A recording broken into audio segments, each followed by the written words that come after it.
RachelHoltForNessen.com. Thanks for joining our fantasy football podcast. I'm joined by John Halpin of Fox Sports. John, thanks for being here. You're welcome. Lots of injuries this week, huh, Rachel? Lots of injuries, and you're the fantasy football expert, so we're going to pick your brain a little bit. We have a lot of questions. As far as those matchups that you've been circling for week 3, I know you already mentioned one. What other teams are you looking at? Well, I'm certainly looking at the Dolphins against the Browns, just because I think the Browns are really bad all over the place. I think, for instance, if you're looking to stream a quarterback, if you had Garoppolo starting for you and you sort of dumpster dived on quarterback in the draft, Ryan Tannehill could be an option for you this week. He's owned in, I think, 20% of leagues at foxsports.com. He's playing against a bad team. He had a good game the other day against the Patriots. I know it was when he was playing catch up and he was throwing a lot in the second half, but Ryan Tannehill is someone you could look at. Another one, I think the Seahawks, they've got some offensive players banged up.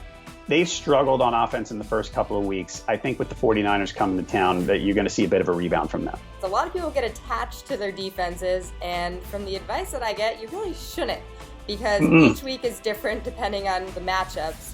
So as far as defenses that we can pick up this week, who are some teams that you're targeting? A friend of mine says about fantasy defenses, date, don't marry. And I think that's an interesting analogy. I don't get attached to fantasy defenses. I like to pick them based on the matchup. I think the first one is certainly the Dolphins against the Browns. Look, the Browns, not only are they bad, they're probably down to their third string quarterback in Cody Kessler. The Dolphins are at home in this one. I think they're just going to feast on him. They're owned in only 10% of leagues at foxsports.com. If you can't get them, check out the Bucs.